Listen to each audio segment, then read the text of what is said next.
Assalamu alaikum and welcome to Unlock Pharma with Dr. Umair. Today we are going to discuss another important topic which is known as partition coefficient. So what is partition coefficient? Partition coefficient is actually the ratio of concentration of compound into immiscible liquid.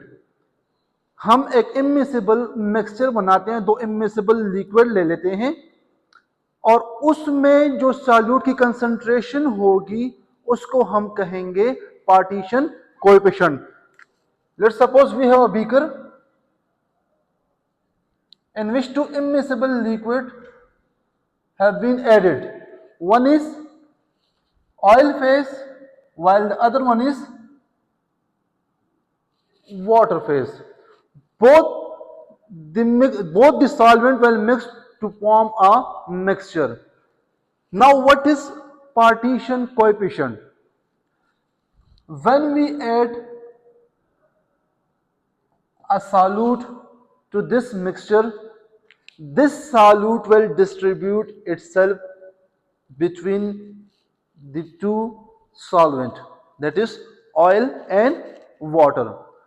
तो ये हमें क्या बताता है? Actually ये जो distribution है between oil phase and water phase, ये हमें बताता है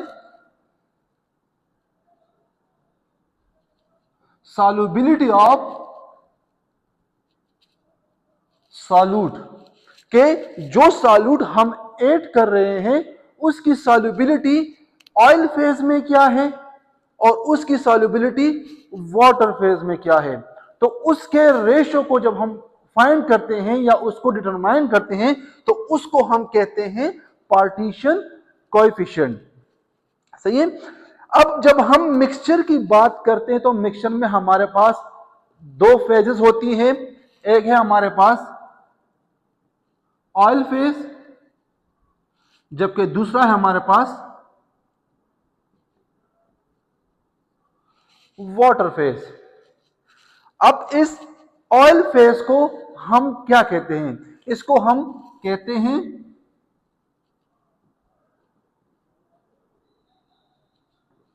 लिपोफिलिक, लिपिड लविंग, जबकि वाटर फेज को हम कहेंगे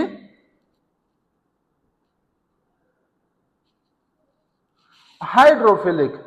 हाइड्रोफिलिक मींस वाटर लविंग. तो ये डिस्ट्रीब्यूशन हमारे पास सॉल्यूट की यहां पर होती है और इसको हम कहते हैं पार्टीशन कोएफिशिएंट. जब हम इस हाइड्रोफिलिक और लिपोफिलिक फेज की जब हम बात करते हैं, इसका मतलब है कि डिस्ट्रीब्यूशन होती है दो फेजेस में. तो इसकी सिग्निफिकेंस क्या होगी? As we are related to the pharmaceutical field, तो इस पे क्या असर होगा पार्टीशन कोएफिशिएंट का? Let's suppose we have a drug.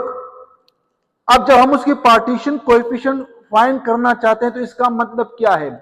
हमारी बॉडी में लिपिड फेज भी है, लिपिड बाइलेयर्स भी है, जबकि वाटर फेज भी है. दोनों फेजेस मौजूद है. सही है. तो जब हम ड्रग लेते हैं तो ड्रग के साथ क्या होगा? डिस्ट्रीब्यूशन होगी ड्रग की. अब ये जो डिस्ट्रीब्यूशन है ड्रग की, ये एक्चुअली डिपेंड करती है distribution in these two layers, lipid portion में और वाटर पोर्शन में. सही है. अब जब उसमें स्पेसिफिक डिस्ट्रीब्यूशन होगी तो हम कहते हैं कि ड्रग एक लेयर से लेके दूसरे लेयर में चला गया, फिर टारगेट साइड पे जाके वहां पे उसने काम दिखा के एक्सक्रीशन उसकी हो गई. तो ये सारा जो प्रोसेस है वो हम डिटरमाइन करते हैं partition coefficient of that drug in two compartment. उससे हम उसकी फाइंड करते हैं कि हमारे पास ड्रग की प्रॉपर्टीज क्या है. either the drug is more hydrophilic, either the drug is more lipophilic, या the drug is low hydrophilic, low lipophilic. तो उसकी हम डिटर्मिनेशन करते हैं बेस्ड ऑन द डिस्ट्रीब्यूशन के कहां पर ड्रग गया है, कहां पर उस ड्रग ने स्टे किया हुआ है, कहां पर उसने कितना टाइम गुजारा हुआ है. तो एक्चुअली जो पार्टीशन कोएफिशिएंट है फार्मास्यूटिकल फील्ड में, इसकी सिग्निफिकेंस है कि हम ड्रग को रिलेट करते हैं बॉडी के साथ और बॉडी में हमारे पास दोनों कंपार्टमेंट होती है, फैट्स भी होते हैं, लिपिड बाइलेयर्स भी होते हैं, जबकि ब्लड भी होता है, तो डिस्ट्रीब्यूशन दोनों में होती है। तो उसको हम फिर वहां से डिफरेंशिएट या कैलकुलेट कर लेते हैं कि हमारे पास ड्रग की जो प्रॉपर्टी है वो क्या है। अब जब हम बात करते हैं कि हमारे पास ऑयल फेज है और वाटर फेज है, तो फिर हम पार्टीशन कोएफिशिएंट फाइंड किस तरह करेंगे। एक्चुअली अगर हम पार्टीशन कोएफिशिएंट की बात करते हैं तो इसको हम डिनोट करते हैं P से R K। It is either denoted by P or K। तो हमारे पास आ जाएगा P इज इक्वल टू, अब हमने सॉल्यूट ऐड किया हुआ है तो क्या होगा,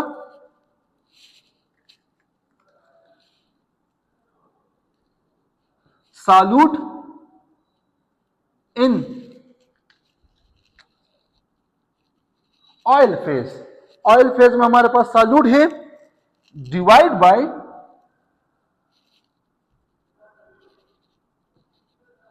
सॉल्यूट इन वाटर फेज। अब दोनों फेज में डिस्ट्रीब्यूशन है तो हम उसको फाइंड करते हैं कि P is equal to solute in oil phase या सॉल्यूट इन वाटर फेज, या इसको हम इस तरह भी कर सकते हैं कि P इज इक्वल टू, अगर हम लेट्स सपोज हम कहते हैं कि या ऑयल या कोई ऑक्टेनॉल या क्लोरोफॉर्म की जब हम बात करते हैं तो उसको हम फिर इस तरह डिनोट करेंगे P is equal to concentration. Concentration किस चीज की, सॉल्यूट की। सॉल्यूट क्या है हमारे पास, ऑयल है, सही है। या अगर हम ऑर्गेनिक पी जाते हैं तो हमारे पास हो जाएगा C क्लोरोफॉर्म। लेट्स सपोज हमने क्लोरोफॉर्म को एज अ सॉल्यूट लिया हुआ है तो concentration of chloroform divide by C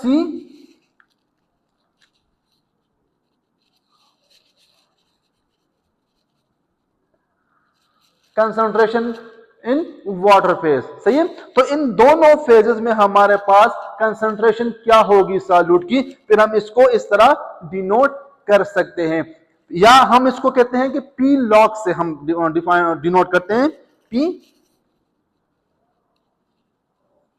log। P log is equal to, या P is equal to log 10 into concentration of in divide by concentration in। तो इस तरह फिर हम उसी कैलकुलेशन करते हैं, या इसको हम सॉल्यूट भी ले सकते हैं, या अगर हमने कोई स्पेसिफिक सॉल्वेंट यूज किया हुआ है तो उसको हम ले लेते हैं, या ऑयल ले लेते हैं, या हम कहते हैं क्लोरोफॉर्म हमने लिया हुआ है। तो ये एक्चुअली दोनों एक ही चीज है, डिपेंडिंग अपॉन दी सॉल्वेंट जो हम यूज करते हैं जिसमें हम उसकी कंसंट्रेशन फाइंड करते हैं। तो यहां पर एक में हमने क्लोरोफॉर्म ले लिया और एक में हमने कहा कि हमने ऑयल लिया है, तो ये दोनों जब मिक्स होंगे तो आपके पास मिक्सचर बनाएंगे, इमिसिबल मिक्सचर होगा दोनों में, सही है। तो इस तरह फिर हम उसकी कैलकुलेशन कर सकते हैं। ये था सारा हमारे पास पार्टीशन कोएफिशिएंट की किस तरह हम उसकी कैलकुलेशन करेंगे, सिग्निफिकेंस उसकी क्या होती है, बॉडी के साथ उसका क्या होगा।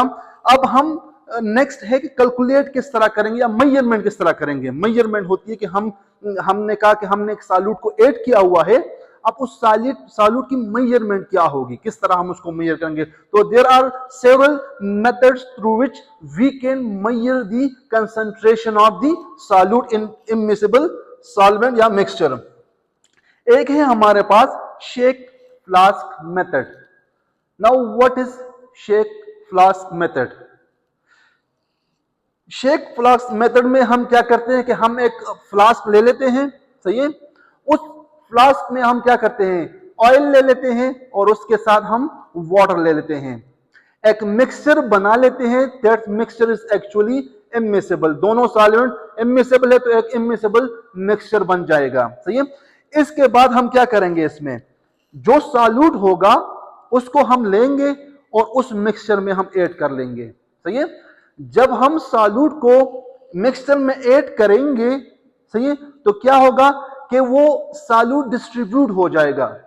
डिस्ट्रीब्यूट। यहां पर हमने कहा था कि सॉल्युबिलिटी डिटरमाइन करती है पार्टीशन कोएफिशिएंट एक्चुअली किसी भी सॉल्यूट की दो इमिसिबल सॉल्वेंट में, कि किस सॉल्वेंट में उसकी सॉल्युबिलिटी ज्यादा है, किस में कम है, unless and until equilibrium establish हो जाए। तो यहां पर क्या करेंगे कि हम उस मिक्सचर में सॉल्यूट डालेंगे, उसको शेक करेंगे। शेकिंग से क्या होगा कि इक्वल डिस्ट्रीब्यूशन हो जाएगी, सॉल्युबिलिटी उसकी डिटरमाइन करने के लिए इक्वल डिस्ट्रीब्यूशन हो जाएगी। फिर हम क्या करेंगे, फिर हम जो दो लेयर्स बने हैं हमारे पास, तो दोनों को सेपरेट आउट करेंगे, या हम सेंट्रीफ्यूगेशन के जरिए या फिर सेपरेशन कर लेंगे उसकी। तो जब दोनों लेयर सेपरेट हो जाएंगे तो उन दोनों लेयर में सेपरेटली हम ऑयल में भी और वाटर में भी कंसंट्रेशन ऑफ सॉल्यूट फिर फाइंड कर लेंगे। सही है।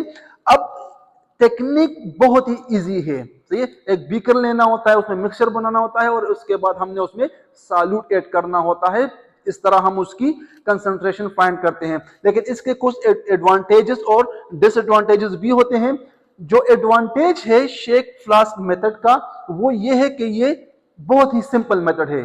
जैसा कि मैंने एक्सप्लेन किया कि बीकर है, बीकर में हम दो सॉल्वेंट ऐड करते हैं और फिर उसकी मिक्सिंग करते हैं। तो इस तरह हम ये प्रोसेस करते हैं। सिंपल है। सही है। बहुत ही सिंपल मेथड है, रिलायबल है, क्योंकि हम स्टेप वाइज चीजों को करते हैं तो रिलायबल है, हमारे पास रिजल्ट अच्छे से आ जाता है, क्योंकि हम सेपरेशन करते हैं, एक्यूरेसी उसमें आ जाती है। रिलायबल मेथड है। लेकिन इसके साथ एक ड्रॉबैक है, इसका डिसएडवांटेज है, जो कि है टाइम कंज्यूमिंग। टाइम लेगा, क्योंकि पहले इनिशियली आपने मैन्युअली इसको करना होता है। तो आपने पहले मिक्सचर बनाना होगा, फिर उसमें सॉल्यूट ऐड करना होगा, फिर सेपरेशन करनी होगी, फिर सेपरेशन के बाद उसकी वेइंग करनी होगी, या जो भी टेक्निक है यूवी के जरिए जैसे भी फिजिबल हो, तो फिर हम उसमें फाइंड करते हैं। तो टाइम कंज्यूमिंग है, टाइम कंज्यूम करेगा। सही है। दूसरा है हमारे पास ग्रेविमेट्रिक एनालिसिस। क्या है? Gravimetric analysis.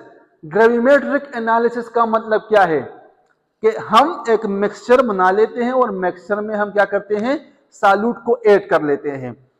अब पार्टीशन कोएफिशिएंट तो क्लियर है कि डिस्ट्रीब्यूशन होती है हमारे पास सॉल्यूट की लेयर्स में। तो ग्रेविमेट्रिक एनालिसिस में हम क्या करते हैं, हमारे पास जब डिस्ट्रीब्यूशन हो जाए, इक्विलिब्रियम आ जाए, तो फिर हम वेइंग करते हैं। हम वे करते हैं दोनों पार्ट्स में, ऑयल में भी और वाटर में भी जब सेपरेशन कर लेते हैं, तो हम वे करते हैं कि हमारे पास किस पोर्शन में कितना सॉल्यूट ऐड हुआ है। सही है। तो उससे हम अंदाजा लगा लेंगे कि हमारे पास अगर ऑयल में लेट्स सपोज वेट ज्यादा आ गया, तो हम कहते हैं कि हमारे पास जो जो सॉल्यूट है वो ऑयल फेज में lipophilic solute is actually lipophilic, वो ऑयल फेज में हमारे पास ज्यादा डिस्ट्रीब्यूट हुआ है as compare to hydrophilic portion, जो कि वाटर है उसमें उसकी सॉल्युबिलिटी कम है, तो वो वहां पर डिस्ट्रीब्यूट कम हुआ है। तो इस तरह फिर हम वेइंग करते हैं ग्रेविमेट्रिक एनालिसिस में, तो हम फाइंड करते हैं कि हमारे पास कंसंट्रेशन क्या है या सॉल्युबिलिटी सॉल्यूट की क्या है।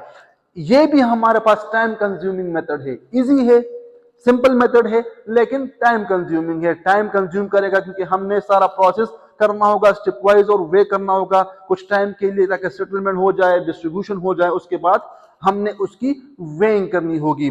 नेक्स्ट मेथड है वो है एचपीएलसी डिटर्मिनेशन। हम एचपीएलसी प्रोसेस यूज करते हैं, high performance liquid chromatography. High performance liquid chromatography. High performance liquid chromatography हम यूज करते हैं ताकि एनालाइज कर सकें डिस्ट्रीब्यूशन को या सॉल्युबिलिटी को सॉल्यूट की इमिसिबल मिक्सचर में या सॉल्वेंट में, कि उसकी सॉल्युबिलिटी वहां पर क्या है। अब एचपीएलसी में हम क्या करते हैं, एक्चुअली होता क्या है इसमें, हम इस तरह कर लेते हैं कि जो सॉल्यूट हम यूज करेंगे या जिसकी हमने पी लॉग की वैल्यू फाइंड करनी होगी जिस सॉल्यूट की, तो हम क्या करते हैं कि एक्सटेंडर ले लेते हैं। Let's suppose we have a compound A. सही है। इसकी एक स्पेसिफिक पी लॉग वैल्यू है सही है। तो हम क्या करते हैं कि हमारे पास जो सॉल्यूट है, हमारा सॉल्यूट जो है बी, सॉल्यूट बी, जिसको हम फाइंड करते हैं, तो हम क्या करते हैं, इसको एचपीएलसी पे रन कर लेते हैं। सही है। स्टैंडर्ड हमारे पास आ गया, पी लॉग के ये वैल्यू है। सही है। इसको हम रन कर लेते हैं। तो रनिंग में क्या होता है कि एचपीएलसी में एक्चुअली हम क्या करते हैं, रिटेंशन टाइम,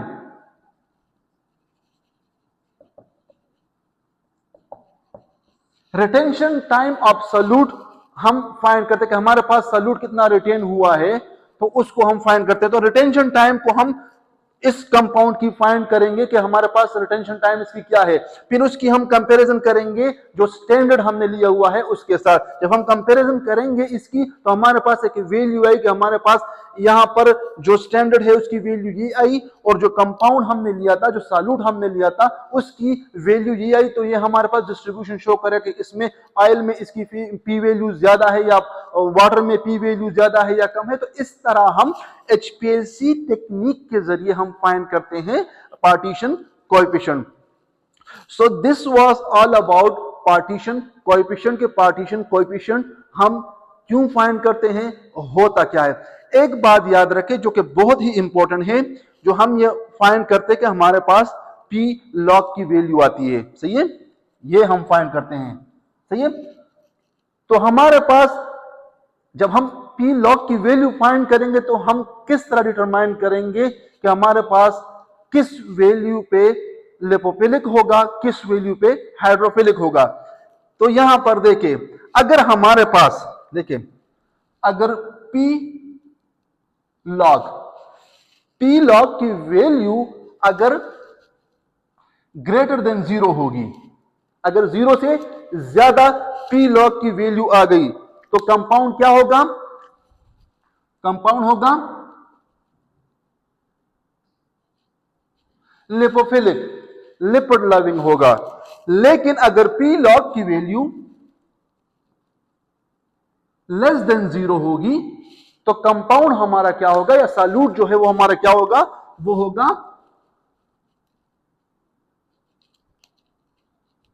हाइड्रोफिलिक। सही है। तो इस तरह जब हम पी लॉग की वैल्यू फाइंड करते तो हमें एक वैल्यू आती है, अगर वो वैल्यू 0 से ज्यादा होगी तो लिपोफिलिक होगा, अगर 0 से कम होगी तो हमारे पास हाइड्रोफिलिक होगा। तो इस तरह हम डिटर्मिनेशन करते हैं। इसकी एप्लीकेशंस क्या है, जो कि हम कहते हैं कि पार्टीशन कोएफिशिएंट बहुत ही अहम है। ड्रग फॉर्मुलेशन में हम डिटर्मिनेशन करते हैं कि हमारे पास ड्रग इजीली डिस्ट्रीब्यूट हो जाए या कहां पर ड्रग जाता है। सही है। तो एप्लीकेशन इसकी जो है वो बहुत ही इंपॉर्टेंट है। So we will discuss the application of partition coefficient in next lecture इंशाल्लाह with detail. If you want to take a screenshot, you may take it from the board. For more videos, subscribe Unlock Pharma with Dr. Umair. Thank you.